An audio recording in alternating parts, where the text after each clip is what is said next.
കന്നിരാശി.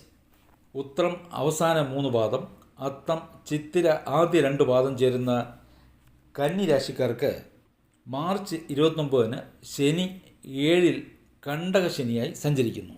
May 14-ന് വ്യാഴം കർമ്മത്തിലും May 18-ന് Rahu 6-ലും Ketu 12-ലും സഞ്ചരിക്കുന്നു.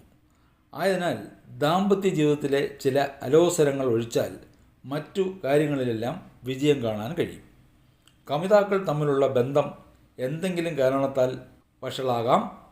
പരസ്പര വിശ്വാസം കുറയും, ടെൻഷൻ കൂടും. വിവാഹിതരായവർക്കിടയിൽ പരസ്പരം ചില സംശയങ്ങൾ ഉണ്ടാകാം, വാക്ക് തർക്കങ്ങൾ ഉണ്ടാകും. ഭാര്യ ഭർത്താക്കന്മാർ തമ്മിലുള്ള ബന്ധത്തിൽ ചില ബുദ്ധിമുട്ടുകൾ ഉണ്ടാകും.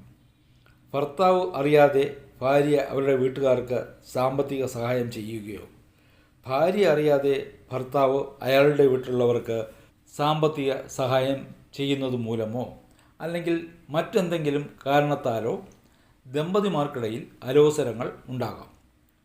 ജോലി ചെയ്യുന്നവർക്ക് ജോലിസ്ഥലത്ത് മുന്നേറ്റമുണ്ടാകും. ശത്രുക്കളുടെ മേൽ വിജയം കാണാൻ കഴിയും. ബിസിനസ് ചെയ്യുന്നവർക്ക് അഭിവൃദ്ധി ഉണ്ടാകും. വിവാഹിതരാകാൻ ശ്രമിച്ചുകൊണ്ടിരുന്നവർക്ക് കുറച്ചുകൂടി കാത്തിരിക്കേണ്ടതായി വരും. 1 വർഷമെങ്കിലും കഴിയണം വിവാഹം നടക്കാൻ. കന്നിരാശിക്കാരുടെ പിതാവിന് സാമ്പത്തിക വളർച്ചയുണ്ടാകും. തൊഴിൽ അന്വേഷകർക്ക് ഉദ്ദേശിച്ച ജോലി ഈ വർഷം ലഭിക്കും. വിദേശ രാജ്യങ്ങളിൽ കഴിയുന്നവർക്ക് ബന്ധുമിത്രാദികളെ കാണാൻ നാട്ടിൽ വന്നു പോകാൻ അവസരമുണ്ടാകും.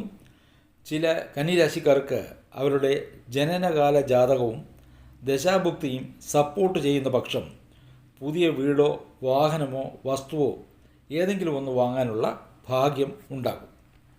അതുപോലെ മാതാവിൻ്റെ ആരോഗ്യനില മെച്ചപ്പെടും. എന്നാൽ അവരവരുടെ ആരോഗ്യസ്ഥിതി കൂടി നിങ്ങൾ ശ്രദ്ധിക്കേണ്ടതാണ്. പ്രോസ്റ്റേറ്റ്, യൂട്രസ്, കിഡ്നി സ്റ്റോൺ സംബന്ധമായ അസുഖങ്ങൾക്ക് സാധ്യത കാണുന്നു.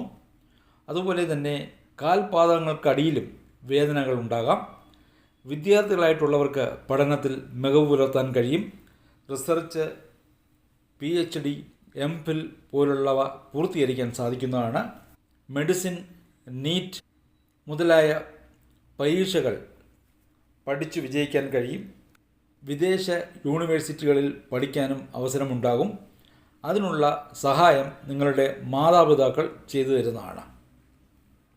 അപ്പോൾ കന്നിരാശിക്കാർക്ക് അവരുടെ വ്യക്തിഗത ജീവിതത്തിൽ, അതായത് വിവാഹിതരായവരാണെങ്കിൽ ബുദ്ധിമുട്ടുകൾ ഉണ്ടാകാം.